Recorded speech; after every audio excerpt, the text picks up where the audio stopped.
There is a word we use so casually that we rarely notice its weight. A small, harmless word that slips from our lips like a promise we believe we can always keep. And yet, for one man, that word quietly began to cost him everything that truly mattered. Dev was not cruel, nor selfish, nor indifferent. He was simply busy. The kind of busy that feels noble because it is wrapped in responsibility. The kind that convinces you that sacrifice today guarantees happiness tomorrow. Every morning, he left home before the sun had fully risen, adjusting his tie while mentally rehearsing meetings, telling himself that the long hours were temporary and necessary, that once he secured the next promotion, things would slow down. His wife, Mira, would watch him rush out the door and ask softly if he would be home early for dinner. And he would smile with reassuring confidence and say, "Later, once this quarter ends." His little son, Arav, would run behind him, holding a toy car, asking if Papa could play in the evening. And Dev would bend briefly, kiss his forehead and say, "Later, I promise, just not today." Even when his aging father called from their hometown, wanting to talk about memories of Dev's childhood, Dev would glance at the clock and reply, "Later, Baba, I'm in the middle of something important." The word later felt responsible, reasonable, temporary, never cruel. Weeks passed into months, and Dev continued climbing steadily at work, earning praise, bonuses, and recognition. Yet at home, conversations grew shorter, laughter softer, and moments thinner.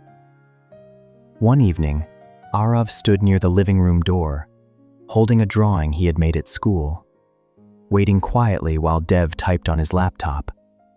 And after several minutes, he placed the drawing on the table and walked away without a word. Dev noticed, but told himself he would look at it later. Another night, Mira prepared Dev's favorite meal and waited at the table while he finished a call that stretched longer than expected. And by the time he arrived, the food had grown cold, and so had her smile. Yet he assured her they would plan a proper evening together later. The days continued this way, small postponements stacking quietly like unpaid emotional debts. And Dev never considered them dangerous because he believed time was something obedient, something that would wait patiently until he was ready to give it. Then one night, long after midnight, his phone rang with a call that did not feel routine. And the voice on the other end informed him that his father had collapsed and been rushed to the hospital. For a moment, Dev felt the air leave his lungs, as if the world had tilted unexpectedly. And as he drove through near-empty streets toward the hospital, he replayed every time he had said, "later," every call shortened, every visit postponed. When he reached the hospital room, he saw his father lying still, machines blinking beside him, and the fragility of the moment pierced through Dev's carefully built armor of busyness. He sat by the bedside, holding his father's hand, whispering apologies that sounded hollow against the steady hum of medical equipment, promising to visit more, to listen more, to be present more. But for the first time, he understood that later was not a guarantee. It was a risk. His father survived that night, but something inside Dev did not remain the same.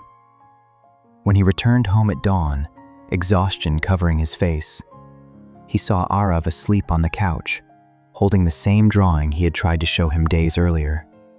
And beside it was a simple crayon message that read, "For Papa, when you have time." The words struck him harder than any accusation could have, because children do not demand attention loudly forever. Eventually, they stop asking.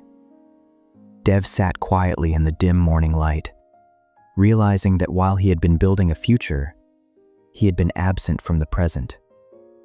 That day he did something unfamiliar. He called his office and asked for leave without over-explaining. Then he woke Arav gently and took him to the park, pushing him on the swings, listening to his stories, laughing without glancing at a clock. He returned home and ate lunch with Mira without his phone on the table, noticing how different her eyes looked when she felt heard. He called his father that evening, not out of duty, but out of desire, asking about memories he had never made time to hear. Work did not disappear, responsibilities did not fade, but Dev began to redraw boundaries, choosing presence over constant urgency, understanding that ambition without balance creates success that feels strangely empty. Months passed, and his career continued steadily. But now, evenings held conversation, weekends held family visits, and small, ordinary moments carried warmth instead of delay. Years later, when Arav grew taller and his father's hair grew thinner, Dev would sometimes think about the word later, and how easily it had slipped from his tongue, how harmless it had sounded, and how close it had come to stealing memories he could never recreate. The truth he discovered is simple, yet uncomfortable. The people who love us do not need our leftover time. They need our real attention while it is still possible to give it. We often postpone affection, conversations, forgiveness, rest, even joy, believing that once life settles, we will return to what matters most. Yet life rarely settles. It keeps moving, and so do the people within it.